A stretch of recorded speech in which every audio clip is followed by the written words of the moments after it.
Sasa hii blackout.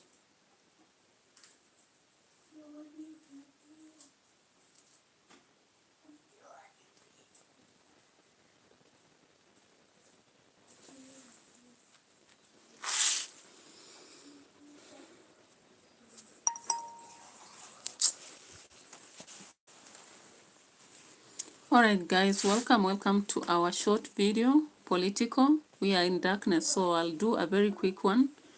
As long as it's 10 minutes, then we'll be good to go. Alright, so we've had issues with power. I don't know whatever is happening around here. Coming, going, coming, going. It may be coming back just in a few minutes, I don't know. So guys, currently the opposition is facing a lot of heavy hand from the government, but the government has realized that apart from SIFUNA, apart from the opposition, SIFUNA has become a threat to them, and they are trying all means possible to make sure that they stop him before he takes over. Now, of course, ahead of the function that SIFUNA has in Kakamega on Saturday, we realized that the government actually had to call the people from Kakamega, especially the leaders, to go to State House. We don't know what they discussed. Some people actually are insinuating that the plans ahead are to block SIFUNA from getting to the ground. And of course, today he addressed that matter in Parliament. Since you remember the Kitengela show went with the life of one person. And of course, I'm going to just play the clip from SIFUNA so that you see what happened. Yeah. So let's get to see this, guys, as we talk about this.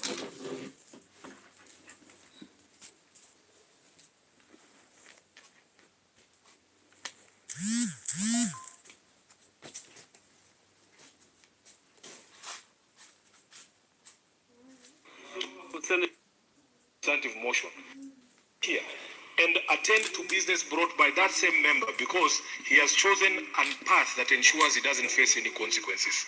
Yesterday, Honorable Speaker, the entire country was in shock that a Speaker of a House, and I'm not going to name him because I'll be told to bring a substantive motion, kicked somebody out of Parliament for something they said on TV. On TV, Honorable Speaker. Forgetting the precincts of Parliament. In my understanding, the Parliamentary Powers and Privileges Act exists to regulate the SIFUNA. You know we cannot discuss the speaker. That's a clarification I'm coming to. Of course, even if you don't want to mention his name, it is the Speaker of the National Assembly. I want to tie something that ruling is in the public domain. I want to tie something up with the conduct we have seen. Just give me what clarification do you want? This is the clarification that I'm seeking because I will be in Kakamega. I will be in Kakamega in a public rally this Saturday. Nobody needs to die in that rally. And it is quite unfortunate because I was the person in Kitengela when we lost a 28-year-old Vincent Ayom. Honorable Speaker, really, are we a house of respect when a member blatantly violates the rules and then gets away in a manner in which it says because the standing orders say so? There are no standing orders that say I can't speak in funerals or birthday parties. You can't punish me. You don't have jurisdiction over me when I'm in the funeral.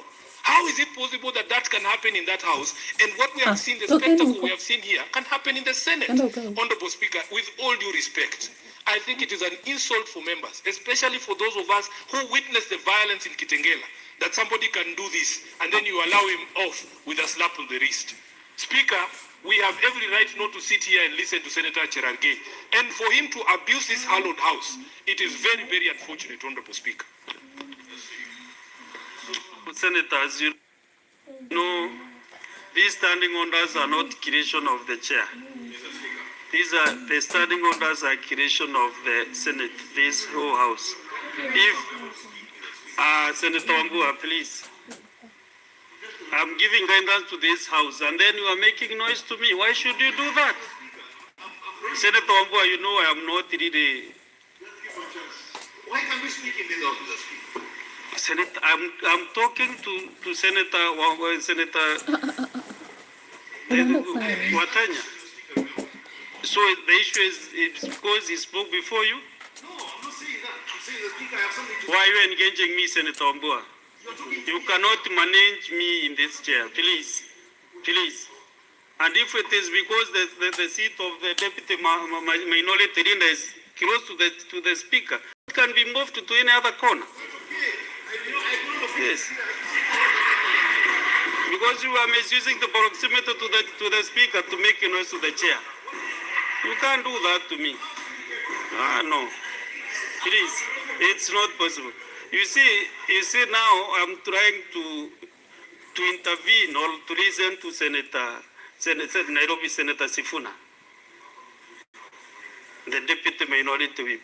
Before I finish with you, and then you are echoing on this other side. Why shouldn't you do that? So, Senator, what I was saying, Senator for Nairobi SIFUNA, Senator SIFUNA, the senator for this Ingrisha city, the standing order zone of 5-2 is requesting the speaker, if the member fails to substantiate, he should withdraw and apologize.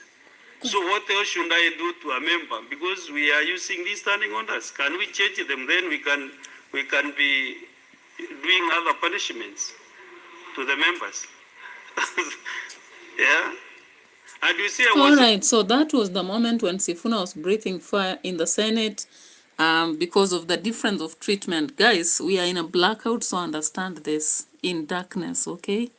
But we have to finish the video because we had started before the lights went off, okay? Yeah, it is what it is. Life has to go on regardless.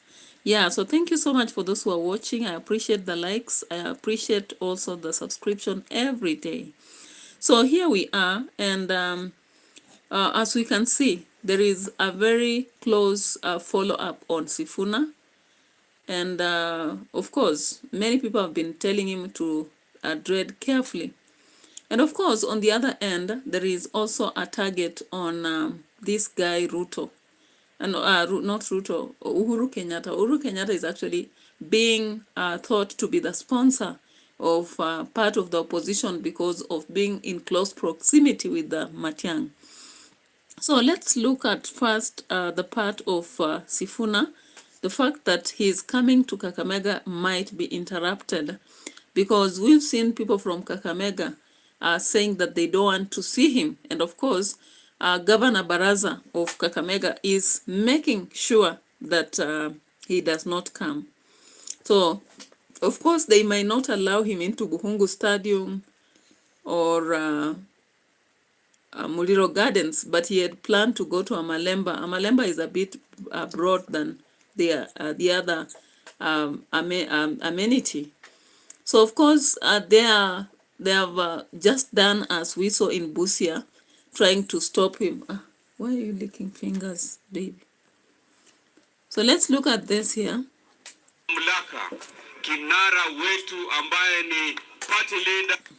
Not rumored, not shifting. Edwin SIFUNA is taking the Linda Mwananchi rally to Amalemba grounds in Kakamega town this Saturday, February 21st, 2026. Organizers have locked it in, but Kakamega's top leadership is pushing back hard. Ayub Savula says we will not allow SIFUNA in Kakamega town. Pale Kakamega on Saturday. How ni maendeleo gani unaleta? Candice Barasa warns residents to stay indoors. Amalemba is set, the lines are drawn.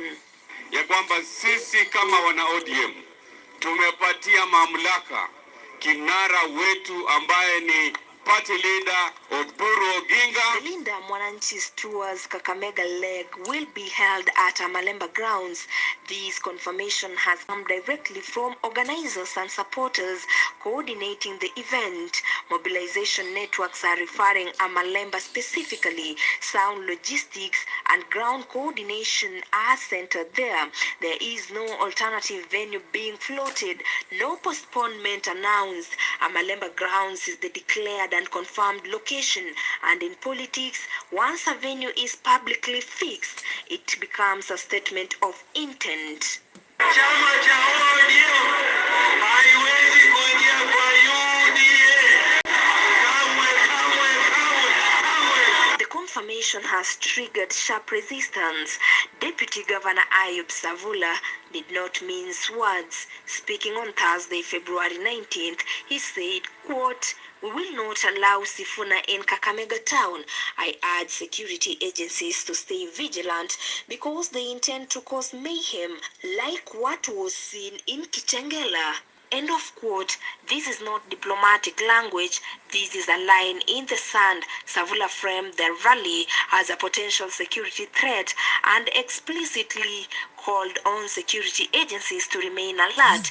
Yet, despite that statement, the venue remains unchanged. Amalemba grounds. Of course, so Barasa and Savula are deeply in government, so you remember that part of Malava when there were by-elections. These people really worked night and day to ensure that they won the seat. And so they are also working strongly to make sure that Western does not seem to be waning.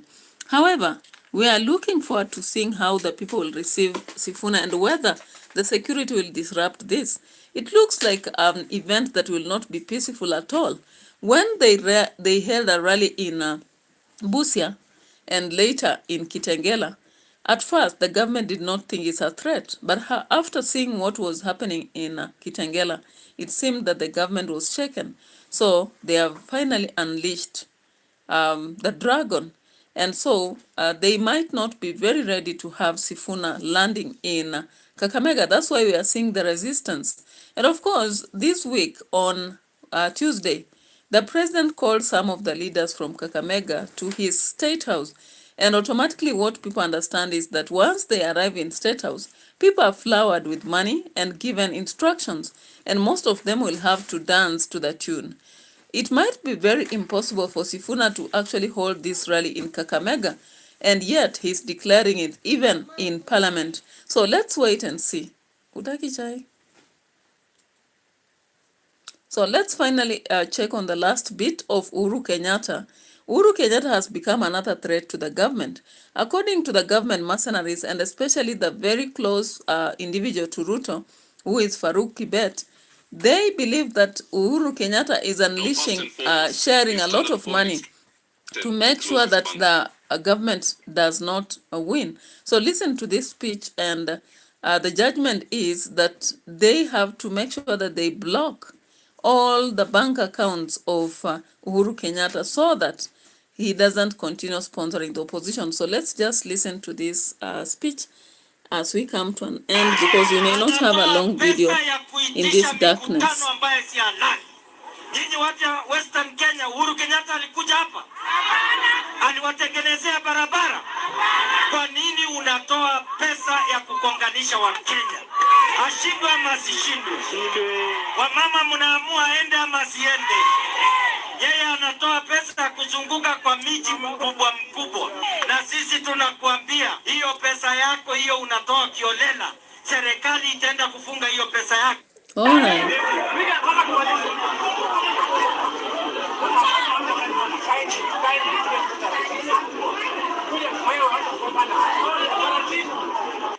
Only financing a political party is not new. So you're not a poor man? Yeah, and why? I thank God. Why don't you believe that that's happening on the other side? Comfortable. Yes. Okay, humor me. Give me a figure. Of what? Of what you just said just now that you spent on ODM. ODM? Which election do you have in mind? Good Lord. So I have... No, wait. Just tell me. Let's go back. Let's start with 2022. 2022, I didn't give them any money. 17. Political party is not new. So you're not a poor man? Yeah, and why? I thank God. Why don't you believe that that's happening on the other side? Comfortable. Yes. Okay, humor me. Give me a figure. Of what? Of what you just said just now that you spent on ODM. ODM? Which election do you have in mind? Good Lord. So I have... No, wait. Just tell me. Let's go back. Let's start with 2022. 2022, I didn't give them any money. 17. So I'm getting 17, I refused to give the money after they denied me the certificate. 13. But I had $2 million for them. $2 million? Yes, I had $2 million for them, but I didn't give them. You didn't give them? I didn't give them. 2013? Yeah. So you lost ODM money. 2013, I think I spent about 600 or 700 million. Shillings? Yes, 2013. Of your own money? I bought 100. I bought 25. Do you remember the vehicles? Yes. I bought all those. I gave them T-shirts for $2 million. I gave candidates $100 and something million. I paid their agents $90 million. All those are documented. So let the CBC students know that SIFUNA is surrounded by several billionaires. There are many others that we know of, and we just don't talk about them. It's just Karoli Omondi who I can talk about because he has come out and declared his Karoli financial status Omondi himself. Now on the flip side, we're all aware. All right, so Karoli Omondi actually has come up to indicate that he's a sponsor. I don't know what that means, but then with the war that is going on currently between SIFUNA and the government, he should be careful. Anyways, we come to an end of our edition because it's darkness over here. So bye-bye, adios, and let's hope tomorrow again we wake up with energy to do another live stream. Today I've been unable to go to the other channel, Live Saga, and do something because of this blackout. But we always thank God for what we've made it. At least we've done 3 live streams today, even if they are short, 40 minutes, and this one 16. Adios, bye-bye for now.